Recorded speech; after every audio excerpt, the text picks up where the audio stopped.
Good morning, boys and girls. Welcome back for chapter 3 of Percy Jackson and the Lightning Thief. You guys are all enjoying the book so far.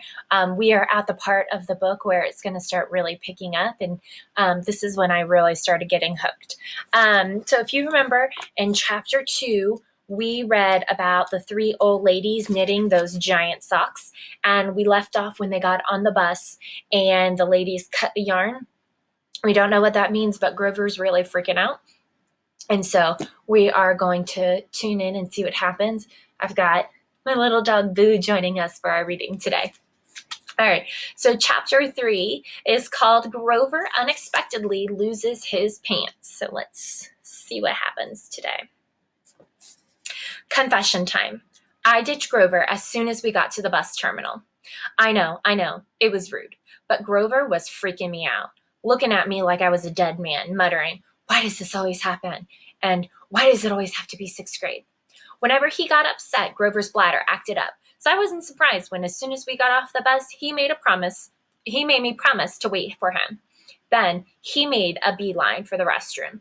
Instead of waiting, I got my suitcase, slipped outside, and caught the first taxi uptown. "East 104th and 1st, I told the driver. "A word about my mother before you meet her. Her name is Sally Jackson, and she's the best person in the world, which just proves my theory that the best people have the rottenest luck. Her own parents died in a plane crash when she was 5, and she was raised by an uncle who didn't care much about her. She wanted to be a novelist, so she spent high school working to save enough money for a college with a good creative writing program. Then her uncle got cancer, and she had to quit school her senior year to take care of him. After he died, she was left with no money, no family, and no diploma. The only good break she ever got was meeting my dad. I don't have any memories of him, just this sort of warm glow, maybe the barest trace of his smile. My mom doesn't like to talk about him because it makes her sad. She has no pictures. See, they weren't married. She told me that he was rich and important and their relationship was a secret. Then, one day, he set sail across the Atlantic on some important journey, and he never came back. Lost at sea, my mom told me. Not dead, lost at sea. She worked odd jobs, took night classes to get her high school diploma, and raised me on her own. She never complained or got mad, not even once, but I knew I wasn't an easy kid. Finally, she married Gay Uglanio, who was nice the first 30 seconds we knew him, then showed his true colors as a world-class jerk. When I was young, I nicknamed him Smelly Gabe. I'm sorry, but it's the truth. The guy reeked of moldy garlic pizza wrapped in gym shorts. Between the two of us, we made my mom's life pretty hard. The way that Smelly Gabe treated her, the way that he and I got along, well, when I came home is a good example. I walked into our little apartment hoping my mom would be home from work. Instead, Smelly Gabe was in the living room, playing poker with his buddies. The television blared ESPN. Chips and beer cans were strewn all over the carpet. Hardly looking up, he said around his cigar, "So, you're home." "Where's my mom?" "Working," he said. "You got any cash?" That was it. No, "Welcome back. Good to see you. How's your life been the last 6 months?" Gabe had put on weight. He looked like a tuskless walrus in thrift store clothes. He had about 3 hairs on his head, all combed over his bald scalp, as if that made him handsome or something. He managed the electronics megamart in Queens, but he stayed home most of the time. I don't know why he hadn't been fired long before. He just kept on collecting paychecks, spending the money on cigars, and that made me nauseous. And on beer, of course. Always beer. Whenever I was home, he expected me to provide his gambling funds. He called that our guy secret, meaning if I told my mom, he would punch my lights out.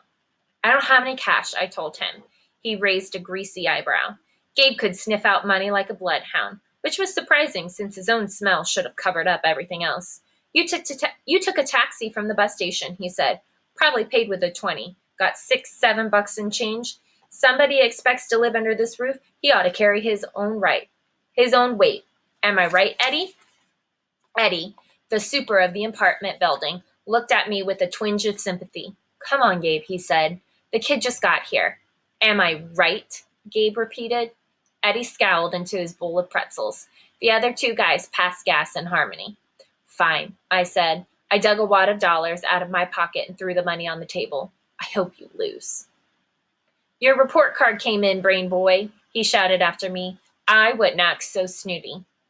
I slammed the door to my room, which really wasn't my room. During the school months, it was Gabe's study. He didn't study anything in there except old car magazines, but he loved shoving my stuff in the closet, leaving his muddy boots on my windowsill, and doing his best to make the place smell like nasty cologne and cigars and stale beer. I dropped my suitcase on the bed. Home sweet home. Gabe's smell was almost worse than the nightmares about Mrs. Dodds or the sound of that old fruit lady's shears snipping the yarn. But as soon as I thought about that, my legs felt weak. I remember Grover's look of panic, how he'd made me promise I wouldn't go home without him. A sudden chill rolled through me. I felt like something was looking for me right now, maybe pounding its way up the stairs, growing long, horrible talons. Then I heard my mom's voice. Percy? She opened my bedroom door. My fears melted. My mother can make me feel good just by walking into the room. Her eyes sparkle and change color in the light. Her smile is as warm as a quilt. She's got a few gray streaks mixed in with her long brown hair, but I never think of her as old. When she looks at me, it's like she's seeing all the good things about me, none of the bad. I've never heard her raise her voice or say any unkind word to anyone, not even me or Gabe. Oh, Percy, she hugged me tight. I can't believe it. You've grown since Christmas. Her red, white, and blue sweet un-America uniform smelled like the best thing in the world. Chocolate, licorice, and all the other stuff sold at the candy shop in Grand Central. She brought me a huge bag of free samples, the way she always did when I came home.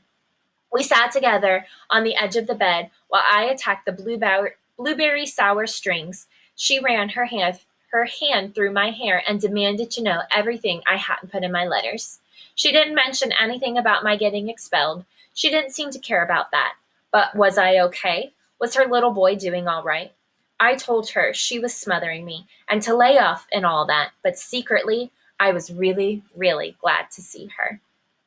From the other room, Gabe yelled, Hey, Sally, how about some bean dip, huh? I gritted my teeth. My mom is the nicest lady in the world. She should have been married to a millionaire, not some jerk like Gabe.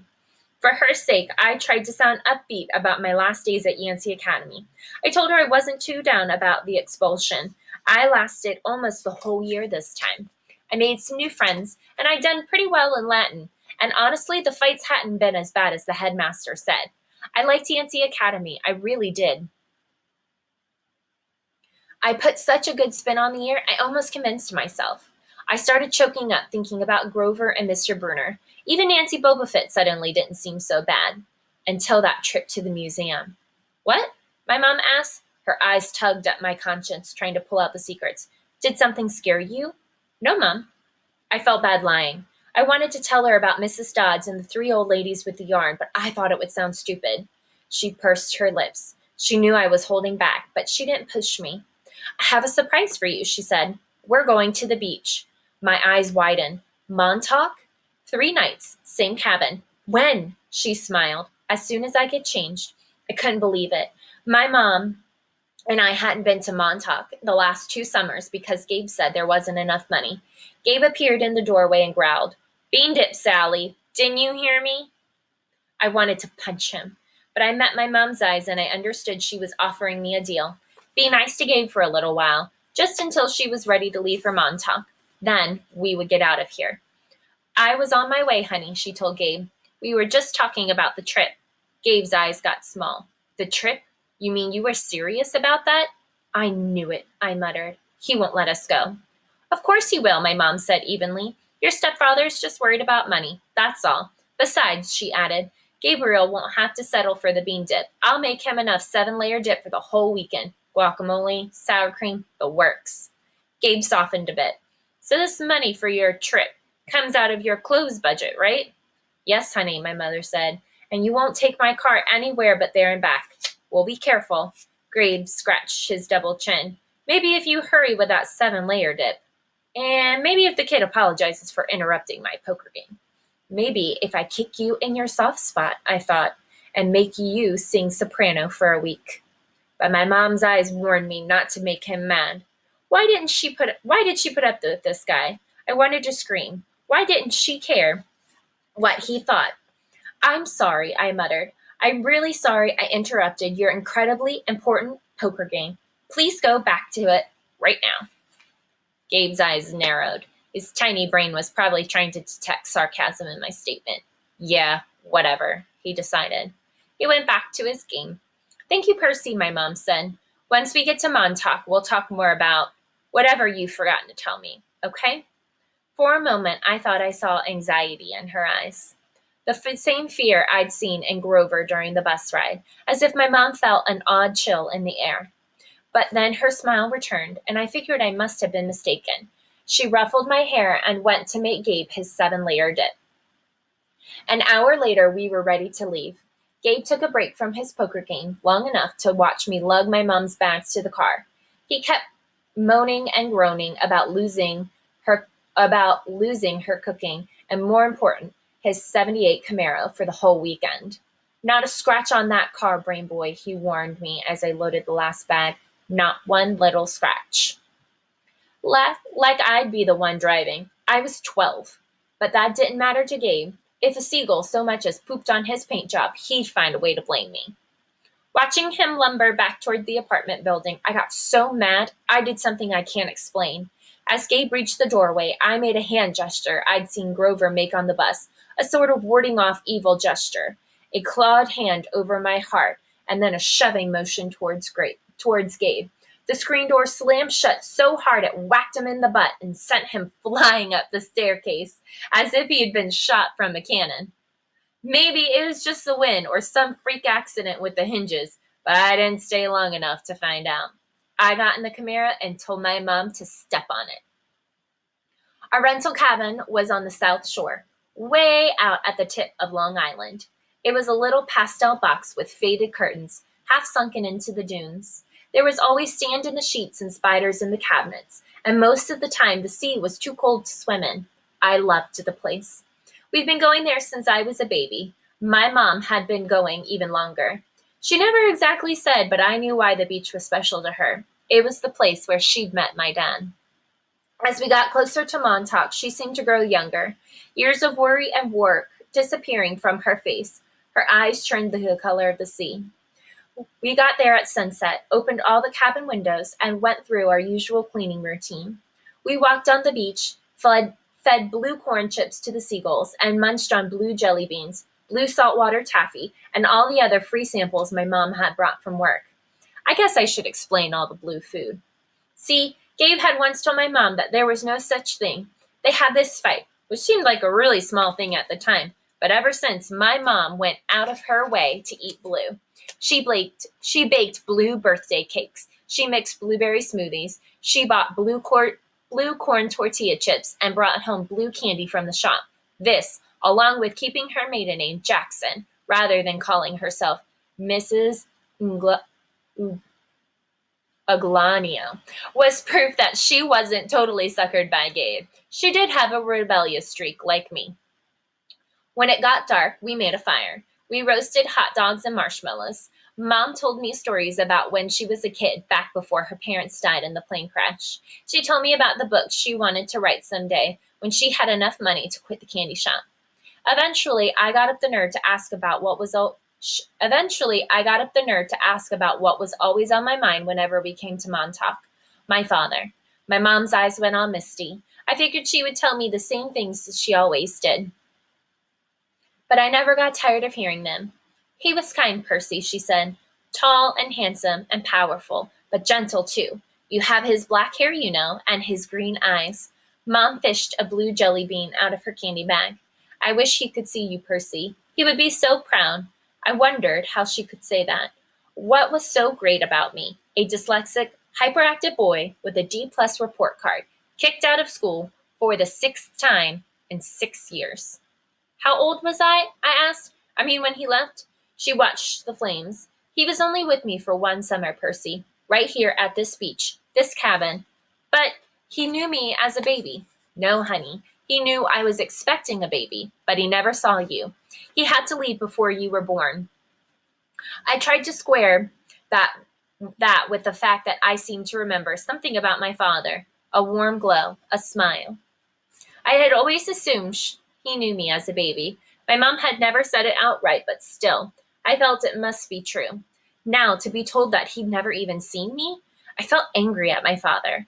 Maybe it was stupid, but I resented him for going on that ocean voyage, for not having the guts to marry my mom. He'd left us, and now we were stuck with smelly Gabe. Are you going to send me away again? I asked her. To another boarding school? She pulled a marshmallow from the fire. I don't know, honey. Her voice was heavy. I think I think we'll have to do something. Because you don't want me around? I regretted the words as soon as they were out. My mom's eyes welled with tears. She took my hand, squeezed it tight. Oh, Percy, no. I have to, honey. For your own good, I have to send you away. Her words reminded me of what Mr. Bruner had said, that it was best for me to leave Yancey. Because I'm not normal, I said. You say that as if it's a bad thing, Percy, but you don't realize how important you are. I thought Yancey Academy would be far enough away. I thought you'd finally be safe. You'd finally be safe. Safe from what? She met my eyes, and a flood of memories came back to me. All the weird, scary things that had ever happened to me, some of which I'd tried to forget. During third grade, a man in a black trench coat had stalked me on a playground. When the teachers threatened to call the police, he went away growling. But no one believed me when I told them that under his broad brimmed hat, the man only had one eye right in the middle of his head. Before that, a really early memory, I was in preschool, and a teacher accidentally put me down for a nap in a cot that a snake had slithered into. My mom screamed when she came to pick me up and found me playing with a limp, scaly rope I'd somehow managed to strangle to death with my meaty toddler hands. In every single school, something creepy had happened, something unsafe, and I was forced to move. I knew I should tell my mom about the old ladies at the fruit stand and Mrs. Dodds at the art museum, about my weird hallucination and that I had sliced my math teacher into dust with a sword, but I couldn't make myself tell her. I had a strange feeling the news would end our trip to Montauk, and I didn't want that. I've tried to keep you as close to me as I could, my mom said. They told me that was a mistake. There was only one other option, Percy, a place your father had wanted to send you, and I just can't stand to do it. My father wanted me to go to a special school? Not a school, she said softly. A summer camp. My head was spinning. Why would my dad, who hadn't even stayed around long enough to see me born, talk to my mom about a summer camp? And if it was so important, why hadn't she ever mentioned it before? I'm sorry, Percy, she said, seeing the look in my eyes, but I can't really talk about it. I couldn't send you to that place. It might mean saying goodbye to you for good. For good? But if it's only a summer camp, she turned towards the fire, and I knew from her expression that if I asked her any more questions, she would start to cry. That night, I had a vivid dream. It was storming on the beach, and two beautiful animals, a white horse and a golden eagle, were trying to kill each other at the edge of the surf. The eagle swooped down and slashed the horse's muzzle with its huge talons. The horse reared up and kicked the eagle's wings.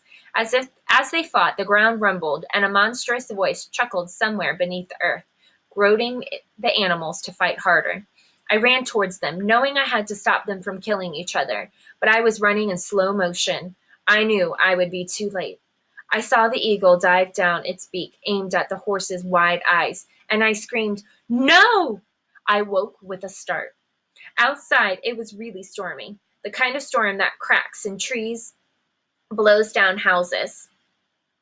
There was no horse or eagle on the beach. It was just lightning making false daylight and 20-foot waves pounding the dunes like artillery. With the next thunderclap, my mom woke. She sat up, wide eyes, and said, "Hurricane." I knew that was crazy. Long Island never sees hurricanes this early in the summer, but the ocean seemed to have forgotten. Over the roar of the wind, I heard a distant bellow, an angry, tortured sound that made my hair stand on end. Then, a much closer noise, like mallets in the sand, a desperate voice, someone yelling, pounding on our cabin door. My mother sprang out of bed in her nightgown and threw open the lock. Grover stood framed in the doorway against a backdrop of pouring rain, but he wasn't He wasn't exactly Grover. Searching all night, he gasped. What were you thinking? My mother looked at me in terror, not scared of Grover, but of why he'd come. Percy, she said, shouting to be heard over the rain. What happened at school? What didn't you tell me? I was frozen, looking at Grover. I couldn't understand what I was seeing. He yelled, It's right behind me. Didn't you tell her? I was too shocked to register that he had just cursed in ancient Greek. I'd understood him perfectly. I was too shocked to wonder how Grover had gotten here by himself in the middle of the night, because Grover didn't have his pants on, and where his legs should be, my mom looked at me sternly and talked in a tone she'd never used before. Percy, tell me now. I'd stammered something about old ladies at the fruit stand and Mrs. Dodds, and my mom stared at me, her face deathly pale in the flashes of lightning. She grabbed her purse, tossed me my rain jacket, and said, Get to the car. Both of you, go. Grover ran for the Camaro, but he wasn't running exactly. He was trotting, shaking his shaggy hindquarters, and suddenly his story about muscular disorder in his legs made sense to me. I understood how he could run so fast and still limp when he walked, because where his feet should be, there were no feet. There were cloven hooves. All right, that's chapter 3. Tomorrow we will read chapter 4. My mother teaches me bullfighting. Bye, guys.